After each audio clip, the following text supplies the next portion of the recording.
Alors, camarades peuple d'Afrique, peuple du Mali, mes chers frères et sœurs du Tako Gourmand. Frère, depuis hier, on entend beaucoup de choses concernant la chute du drone malien au niveau de Tezawaten. Frère, d'autres disent que le drone avait violé l'espace aérien de l'Algérie sur au moins 10 km. Et donc que les Algériens ont obligés de frapper le drone.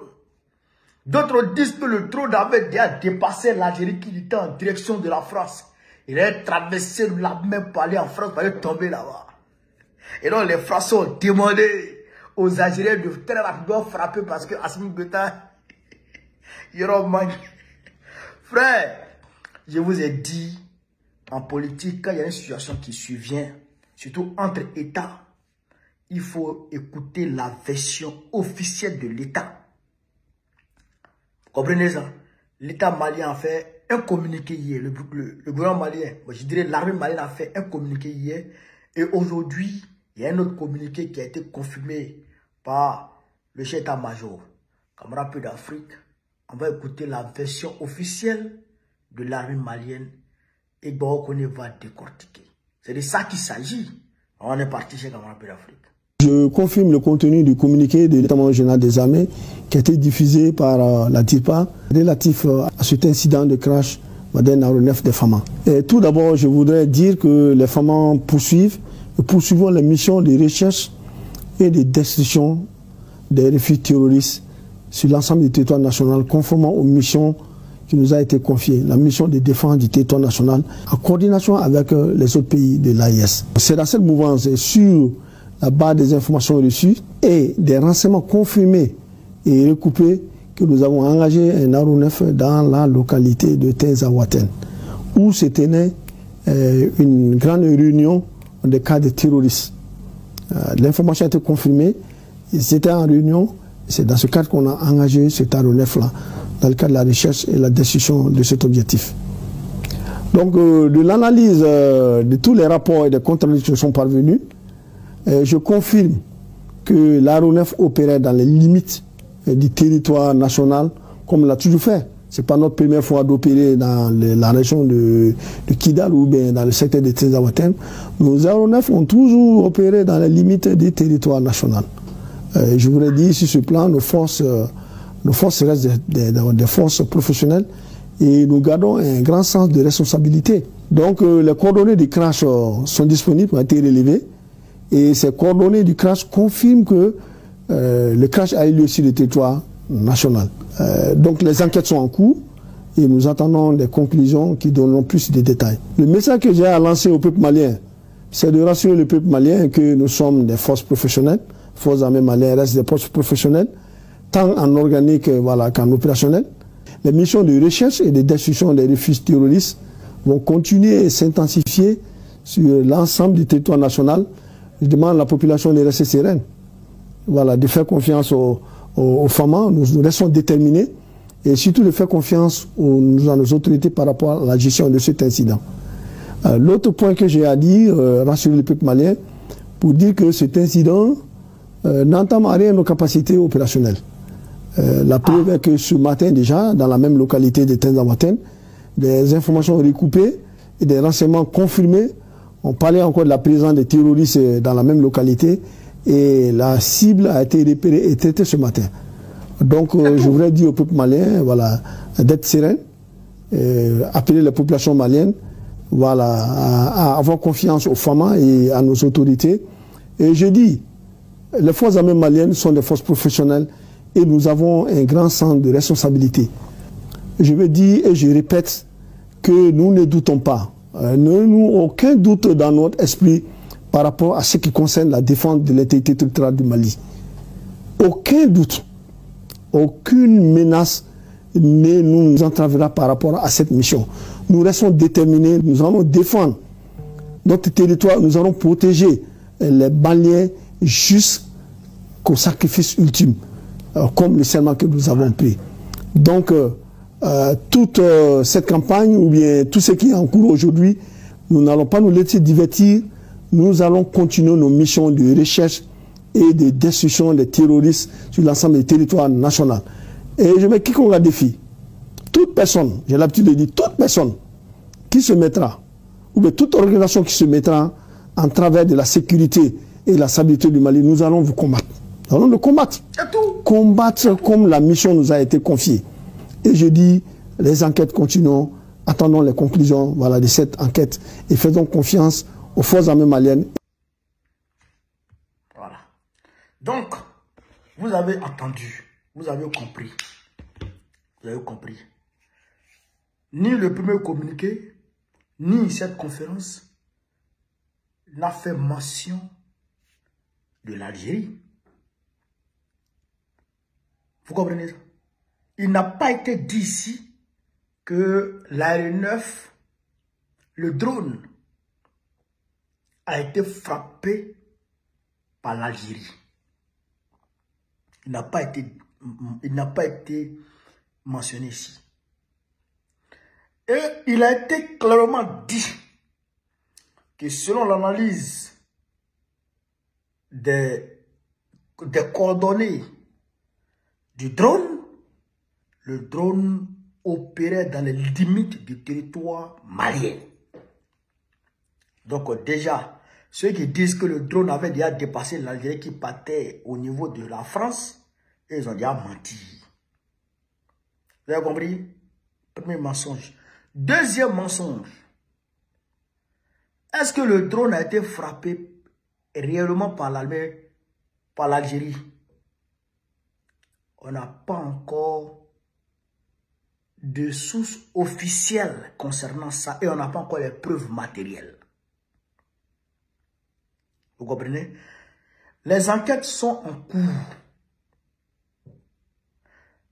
Les résultats de ces enquêtes-là vont démontrer qui a frappé le drone.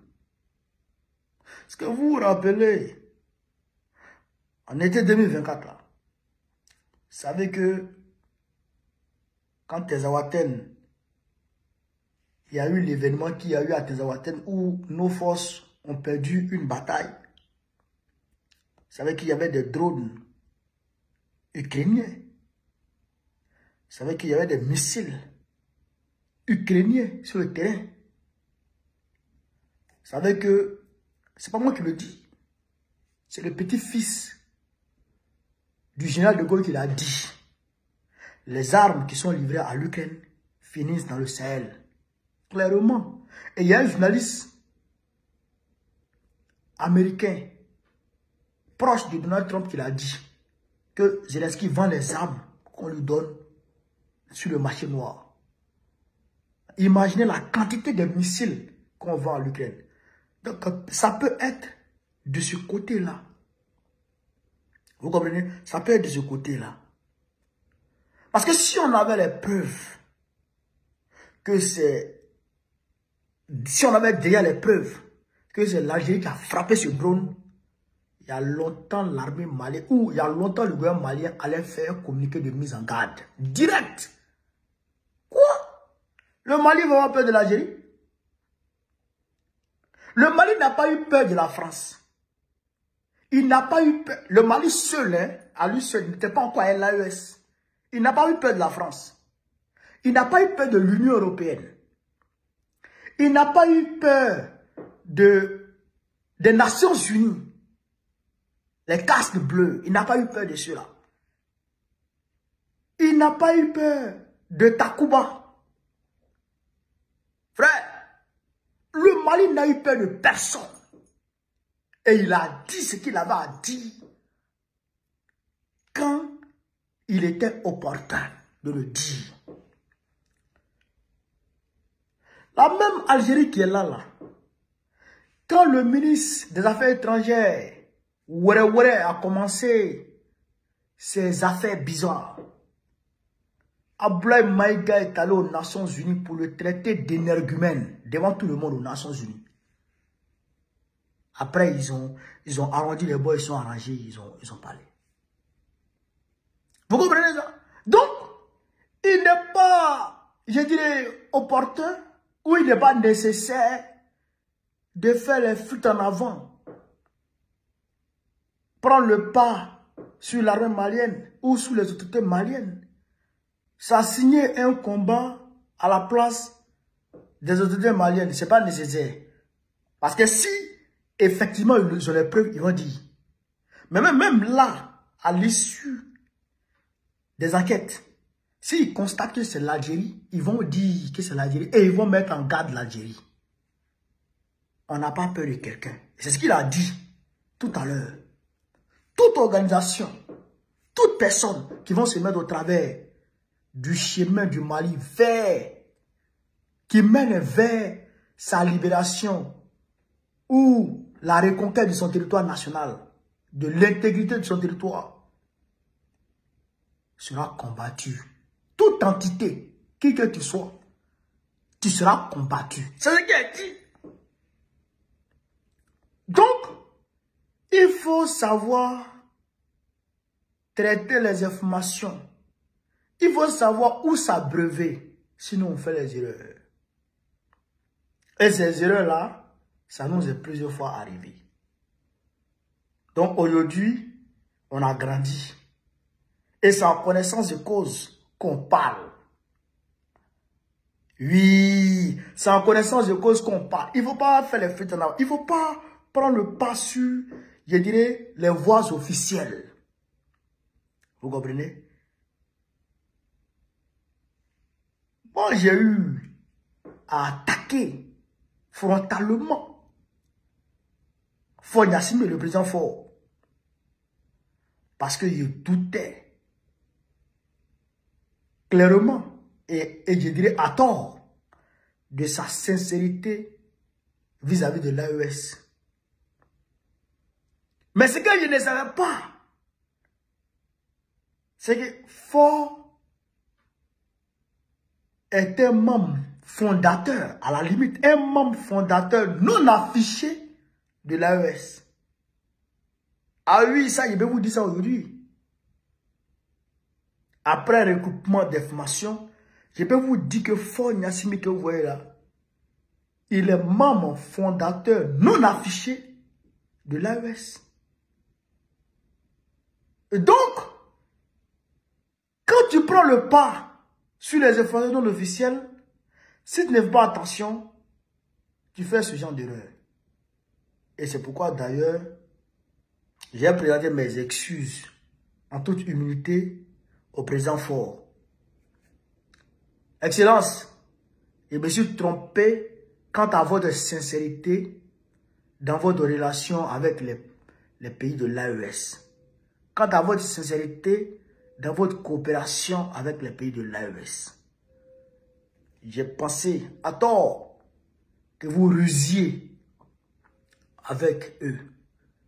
Et donc, c'est dans ce contexte que je vous ai critiqué sévèrement. Je m'en excuse de ce point de vue-là. Je m'en excuse. Et ça, il faut être humble. Il faut être humble.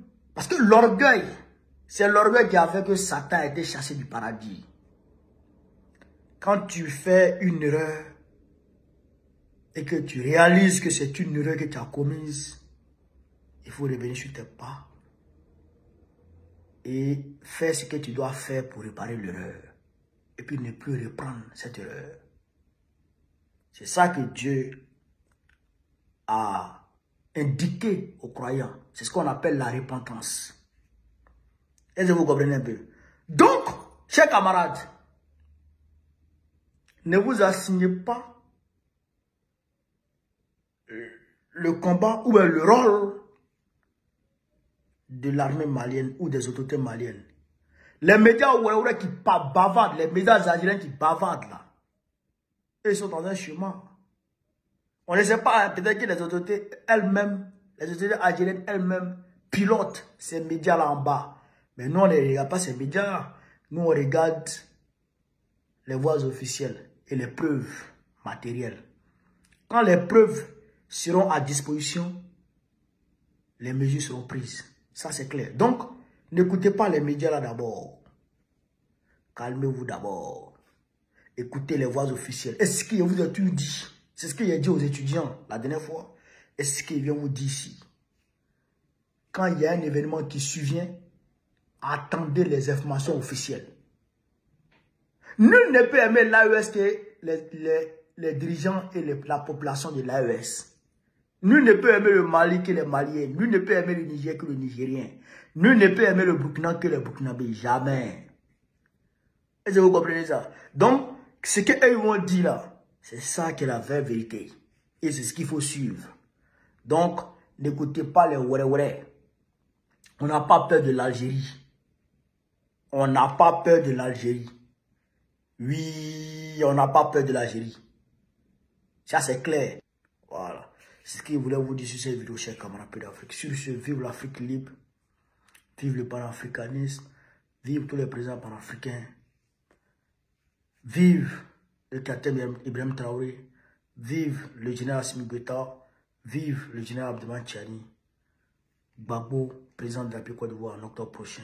Inch'Allah. On est ensemble.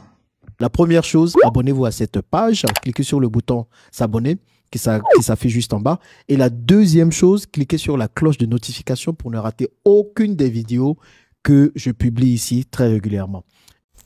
Retrouvez KDV Africa sur YouTube, Facebook, TikTok.